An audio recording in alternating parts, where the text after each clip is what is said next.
Bonjour à tous, j'espère que vous allez bien. Je suis vraiment ravie de vous retrouver aujourd'hui pour une nouvelle vidéo sur la chaîne qui va être un update lecture. Et pour une fois, ça va être un update lecture spécifiquement dédié au BD, puisque depuis la rentrée où j'ai repris un poste d'enseignante, je suis dans une classe qui en gros est une classe test pour un projet de classe à horaire aménagé BD, ce qui fait qu'on a un énorme projet BD sur toute l'année. Et du coup, il y a un investissement de ma part au niveau BD, ce qui n'était pas du tout mon cas à la base, parce que vous savez que je n'aime pas la BD. Bref, du coup j'ai décidé de m'y mettre, vraiment de lire ce qui me faisait envie. Donc globalement, ce sont des BD jeunesse qui me font très envie. Et vraiment de me laisser porter par ce qui me fait envie en termes de graphisme, parce que c'est vraiment le graphisme qui va influencer mon choix. Bref, du coup, cette update lecture, c'est sur toutes les lectures BD que j'ai faites au mois d'octobre. J'ai fait 5 découvertes et franchement, je suis trop contente de ce que j'ai lu parce que j'ai vraiment apprécié tout ce que j'ai pu lire, plus ou moins intensément, mais franchement, c'était des très belles découvertes. Et du coup, on ne perd pas de temps et on commence tout de suite. Première BD que j'ai lue, c'est Brume de Jérôme Pélissier et de Karine Hinder. Donc le premier tome, c'est Le Réveil du Dragon. Je vous insère la couverture ici puisque j'ai toutes mes BD, en fait il n'y en a aucune que j'ai achetée, je les ai toutes empruntées à la médiathèque, enfin dans même 3 médiathèques différentes, mais du coup c'est vrai que entre temps je les ai déjà ramenées en fait, il n'y en a que 2 que j'ai en papier parce que je les ai pas encore rendues, mais sinon c'est vrai que voilà, je vous insérerai les BD ici. Donc Brume, globalement, c'est une petite fille qui vit dans un petit village avec son père adoptif et elle est persuadée d'être une sorcière. Et un jour, son père va lui offrir un grimoire en lui disant que c'était un grimoire qui était à côté d'elle dans la forêt. Donc ça va encore plus la conforter dans l'idée que c'est une sorcière. Elle va décider d'ouvrir sa petite boutique de magie avec l'aide de son acolyte et d'un petit cochon dont j'ai oublié le nom. Mais je crois que son nom est vraiment très très rigolo. Mais le petit cochon est trop mignon. Franchement, voilà, c'est mon personnage préféré de cette histoire. Sauf qu'un jour, sur ce village, va s'abattre une brume qui... en tout cas, le village pense que c'est dû au réveil du dragon. Donc Brume, son petit acolyte et son cochon vont partir dans la forêt, alors qu'ils n'ont pas le droit de le faire, pour essayer justement de combattre ce dragon, puisque Brume se sent investie en fait d'une mission, parce que pour elle c'est une grande sorcière, alors qu'en fait c'est peut-être pas tant le cas que ça. Et voilà, on va suivre leur petit périple dans la forêt. Globalement, les graphismes, j'ai beaucoup aimé. J'ai beaucoup aimé l'histoire. En plus, c'est la première BD que j'ai lue et je l'ai lue avec ma fille. On a passé un excellent moment de lecture toutes les deux. Elle a été à fond du début jusqu'à la fin, ce qui n'est pas le cas de toutes les BD qu'on a pu lire ensemble. Mais pour celle-ci, elle est suffisamment courte, on va dire, pour pouvoir la lire d'une traite en fait, puisque là... Toutes les BD dont je vais vous parler aujourd'hui, ce sont des BD que j'ai lues d'une traite à chaque fois. Donc Brume, c'est vraiment très agréable à lire. J'ai beaucoup aimé la magie, j'ai beaucoup aimé les maladresses de Brume. Le personnage de Brume, il est assez horripilant et assez désagréable finalement, parce qu'elle est un peu imbue d'elle-même. Elle a une attitude qui est un peu détestable. Mais pour autant, son petit acolyte et le petit cochon qui va la suivre partout sont trop mignons. Donc ça contrebalance un petit peu l'effet. Le papa de Brume, il est trop adorable. Et ça n'entache pas la lecture en fait, le fait que le personnage de Brume soit désagréable. En plus, au vu de la fin du tome 1, franchement, je pense qu'il peut y avoir une très très belle évolution de ce personnage. Donc plutôt chouette en fait. Globalement, première découverte au niveau BD que je vous recommande parce que c'est très mignon, très chouette, un petit peu exaspérant, mais globalement pour moi c'est un sans faute. Donc Voilà. Deuxième BD que j'ai lu, c'est Lou de Jérôme Nil, donc c'est Journal infime. Et là, j'ai choisi de me diriger vers Lou parce que c'est une BD que je lisais quand j'étais jeune. Voilà, on peut le dire, quand j'étais jeune. Donc il y avait vraiment le côté nostalgique et en plus les graphismes ne me dérangent pas en fait. Donc là, clairement, c'est moins passé. J'ai essayé de la lire avec ma fille et au final, elle en a eu marre avant la fin. Et je pense que c'est beaucoup trop contemporain pour elle. Ça ne l'a pas transcendé comme Brume avec le côté dragon, avec le côté petit cochon et tout. Il n'y avait pas trop ça, même si Lou, il y a le petit chat qui est quand même assez mignon. On est quand même sur des histoires d'ados, voilà, ça l'a moins transporté, mais moi j'ai été trop contente de retrouver cette ambiance. Vraiment, c'était le côté nostalgique, mais en plus j'ai passé un très bon moment de lecture. J'avais quand même globalement plutôt des bons souvenirs de Lou, mais globalement ça m'a pas du tout dérangé de reprendre ma lecture au premier tome et voilà, ça a été vraiment super. J'avais oublié que en gros chaque planche, je vous dis que je suis dans un projet BD, mais en fait c'est pas mon jour dans la semaine où il y a l'intervenant BD. Et la formation, j'ai eu qu'une seule formation sur les 5 qu'on va avoir dans toute l'année. Donc je suis pas encore trop au clair sur le vocabulaire. Mais en tout cas, j'avais oublié qu'une planche, donc une page de BD, c'était sur une histoire. Même s'il y a un petit fil conducteur, globalement en fait à chaque page on change d'histoire entre guillemets. Avec toujours ce petit fil rouge. Donc ça j'avais oublié, mais ça m'a pas du tout dérangé en fait. Très vite on enchaîne en fait les petites scénettes on va dire. Et très contente de retrouver la maman de Lou avec Richard parce que vraiment la dynamique entre les deux personnages elle est top. Super contente de retrouver Lou avec Tristan, je crois qu'il s'appelle, son amoureux, avec Mina, donc sa meilleure amie. C'est quand même assez rigolo, je me suis surprise à sourire et à rire quand même assez régulièrement. Donc franchement, un sans faute pour ce premier tome. Et j'ai très hâte de lire le deuxième. En sachant que le deuxième, normalement, je l'ai aussi déjà découvert quand j'étais plus jeune. C'est juste que je m'en souviens plus dans les détails, en fait. Donc voilà pour ce premier tome de Lou. C'est un sans faute pour moi et je me ferai une joie de lire le tome 2. Ensuite, j'ai lu le premier tome des Lumières dans la nuit de Lorena Alvarez. Donc là, clairement, en fait, il y a 2 tomes pour l'instant et ça passe directement en BD abandonnée. Non pas parce que je n'ai pas aimé. Celle-ci, je l'ai lue, j'étais toute seule et c'était pas plus mal parce qu'il y avait un petit côté horreur. Je l'ai lu pendant les vacances de la Toussaint, donc il y avait le côté ambiance qui était quand même assez cool. Il est très très beau, rien qu'à la couverture, en fait, c'est ça qui m'a attirée. On va suivre le personnage principal dont j'ai oublié le nom qui dessine énormément, qui part dans son imagination et la nuit elle va rêver de tous les mondes qu'elle a dessinés. Et un jour en fait il va y avoir une nouvelle élève qui va arriver dans son école et qui va s'intéresser à ses dessins. Sauf qu'en fait cette nouvelle élève qui arrive dans l'école, qui d'ailleurs n'est pas une école mais est plutôt un monastère, non d'ailleurs pas un monastère, un couvent plutôt, donc ce petit côté couvent m'a pas trop convaincue, enfin en tout cas c'est pas un sujet qui me plaît particulièrement. Donc cette petite fille qui arrive en fait personne ne sait qui c'est et surtout en fait elle cache quelque chose de très noir, de très glauque et de très effrayant en fait.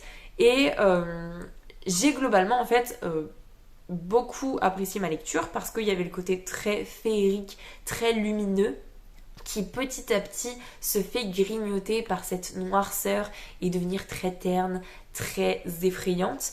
J'ai adoré la résolution du problème par cette petite fille qui a vraiment une idée de génie qui est toute simple, mais vraiment elle a une idée de génie. Globalement, j'ai passé un très bon moment de lecture. Je suis très contente de ne pas l'avoir lu avec ma petite chérie parce que je pense qu'elle aurait été peut-être un peu effrayée quand même. Mais en fait, pour moi, cette BD se suffit à elle-même et j'ai pas spécifiquement envie de poursuivre ma lecture avec un tome 2. Ça me convient parfaitement d'avoir lu cette BD-là toute seule. Donc voilà, globalement, c'est très chouette, c'est très beau, mais je pense que très rapidement, ça va sortir de ma tête et j'en garderai pas un souvenir impérissable. Mais bon, voilà, je suis contente d'avoir passé ce petit moment de lecture. Mais voilà, c'est tout pour moi. Ensuite, j'ai découvert Enola et les animaux extraordinaires. Donc c'est la gargouille qui partait en vadrouille et c'est de Joris Chamblin et Lucille Thibaudier. Là clairement c'est le fait que ce soit Enola qui m'a attirée et en prime les animaux extraordinaires, forcément ça m'a fait très envie. On suit Enola avec son chat qui s'appelle Maneki, qui est vétérinaire pour les créatures extraordinaires. Et là dans ce premier tome il y a une gargouille en fait qui tourne sur son socle. Elle change de position toutes les nuits, enfin tous les matins plutôt, elle va avoir une position différente et le problème c'est qu'elle est tournée de telle sorte que quand les paroissiens sortent de l'église, ils vont se faire arroser par la gargouille et donc ça pose énormément de problèmes. Donc Enola, elle va venir examiner cette gargouille pour essayer de trouver ce qui ne va pas, donc elle va tester des solutions et mener une petite enquête pour comprendre pourquoi en fait cette gargouille elle change de position toutes les nuits. C'était très mignon, très choupi. Maneki il est trop chou. Enola elle est très énergique, très dynamique et c'est vraiment topissime de la suivre. C'est très rapide, ma petite chérie a adoré. D'ailleurs on a lu le tome 2 très récemment, donc au mois de novembre. Donc en fait actuellement je suis au tome 2, mais je vous en parlerai pour les BD que j'aurai lus au mois de novembre. Franchement, c'est une saga topissime à lire avec les enfants et même pour les plus grands parce que j'ai adoré. Les graphismes m'ont totalement convaincue. En plus, dans ce tome 1, on a aussi un petit phénix qui est enrhumé, qui est trop mignon. Moi j'adore, franchement, tout y est pour me plaire. Des créatures fantastiques, une vétérinaire avec son acolyte trop choupi et un graphisme qui me parle, donc franchement trop contente. Je vais essayer de vous montrer. En plus la gargouille elle est vraiment trop mimi. Vraiment, je vous montre, mais elle est trop shoot la gargouille. Donc voilà, franchement très contente d'avoir découvert cette BD dont je n'avais pas du tout entendu parler. C'est vraiment j'allais dire en feuilletant, mais en regardant les différentes BD à la médiathèque que je me suis dit que voilà, celle-ci pouvait faire l'affaire et je ne regrette absolument pas, donc je vous conseille chaudement cette BD. Et enfin, dernière BD que j'ai découverte, et là, ça faisait partie des titres que quand je me suis dit que j'allais me lancer en BD, j'allais forcément lire Les Carnets de Cerise. Donc là, c'est le zoo pétrifié et c'est de Joris Chamblin également, mais illustré par Aurélie Nérette. Déjà, en fait, les couvertures, je les trouve déjà trop belles. Globalement, je savais pas du tout de quoi ça allait parler puisque je les vois passer sur Booktube, mais comme je n'aime pas la BD de base, je vois les choses sans y prêter réellement attention. Et en fait, c'est très contemporain aussi. Je l'ai lu avec ma petite chérie et là, la problématique, ça a été la grosseur de la BD qu'on a lue d'une traite aussi. Donc au bout d'un moment, elle en avait quand même un peu marre. Surtout qu'en plus, le début, c'est ça. Donc elle, ce qui l'intéressait, c'était vraiment qu'on arrive au passage BD pur et dur. Franchement, le graphisme, moi je suis grave fan. Je trouve qu'il est... Voilà, il me parle en fait, tout simplement. Et je vais essayer de vous montrer quelque chose qui n'est pas trop spoilant, mais en même temps, non.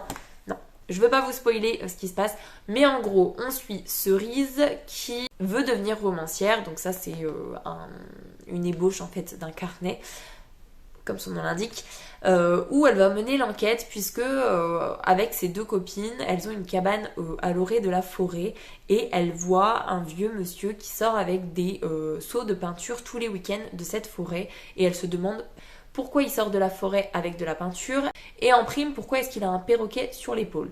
Donc elle va mener l'enquête et franchement quand elle va découvrir ce qui se passe, ça m'a vraiment trop touchée et les planches sont vraiment magnifiques. Mais pour ceux qui ont lu Les Carnets de Cerise, voilà, moi ce design là, ce graphisme là, ça me parle de folie, c'est vraiment magnifique. J'ai trouvé que c'était très magnifique et très vivant. Je vous rappelle, hein, le titre c'est le zoo pétrifié, mais pour autant j'ai trouvé que c'était très vivant. Donc trop contente d'avoir fait cette découverte. Mais c'est vrai que pour lire avec ma petite chérie, c'est trop long en fait. Elle est encore trop petite pour vraiment avoir son attention qui reste fixée sur autant de pages, puisque là on est sur 73 pages je crois. Ouais, on est sur 73 pages, donc globalement c'est un petit peu trop pour elle, alors que les autres on est plutôt aux alentours de 40 pages. Donc voilà, mais j'ai adoré ma lecture. Je me ferai une joie d'emprunter et de lire le tome 2, c'est d'ailleurs prévu pour le mois de novembre. Donc si vous voulez tester des BD et que vous n'avez encore jamais succombé au carnet de cerises, et ben franchement allez-y, parce que c'est trop bien et trop choupi. Et l'illustratrice, elle est au top. Moi je trouve que vraiment, en tout cas sur ce carnet là, elle est au top. Donc à voir pour le tome suivant. Voilà, globalement, normalement au mois de novembre, je devrais, sur les 5 BD que je vous ai présentés, lire les tomes 2 de 4 d'entre elles, puisque Des Lumières dans la nuit, je l'abandonne. Mais sinon, je pense que j'aurais lu le tome 2 de Brume, le tome 2 de Lou. Bon, le tome 2 d'Enola, c'est déjà fait, donc là, je peux vous assurer que ce sera fait. Et les carnets de cerises, je pense que je lirai le tome 2. Moi, là, actuellement, juste dernier mois que j'ai emprunté, j'ai le tome 1 de La Rose écarlate et j'ai la quête des vilanes en BD, parce que la quête des vilanes, c'est vraiment un coup de cœur de quand j'étais beaucoup plus petite. Et je me dis, plutôt que de relire les vilanes, pourquoi pas partir sur des BD en fait, tout simplement. Donc normalement ce sera lu au mois de novembre. Donc peut-être tous les tomes 2 plus La Rose écarlate, qui a un côté très nostalgique pour moi parce que voilà, je le lisais quand j'étais plus jeune. Et du coup la quête des vilanes. Donc globalement j'aurai 6 BD à vous présenter, voire même 7, puisque j'avais prévu de lire la BD Sorceline, puisque pareil je la vois passer énormément sur Booktube. Et en plus il se trouve que dans ma méthode d'EDL à l'école, enfin d'études de la langue, bref, il y a une semaine où le texte qu'on étudie c'est des planches de Sorceline justement. Donc je pense que je lirai le premier tome, que je n'avais pas emprunté à la médiathèque, mais parce qu'en fait c'est ma collègue qui l'avait emprunté quand elle a vu qu'on allait travailler sur Sorceline. Donc elle me les a ramenés à l'école, mais je les ai laissés à l'école, donc je le lirai sans doute la semaine prochaine. Bref, voilà. Je ne vais pas m'étaler plus longtemps, c'était un petit update lecture qui en fait fait déjà 22 minutes, donc on va essayer de couper court, surtout qu'il va falloir quand même que j'aille chercher ma petite chérie à l'école. Donc sur ce, je vous laisse là-dessus, j'espère que cette vidéo vous aura plu. Si c'est le cas, n'hésitez pas à mettre un petit pouce dans les airs, à vous abonner à la chaîne et à venir discuter avec moi en commentaire, ça me fera super plaisir. Pour les plus timides, un petit emoji tigre, ce sera très apprécié. En attendant, je vous souhaite une très belle semaine, de très belles lectures et je vous dis à la semaine prochaine. Salut!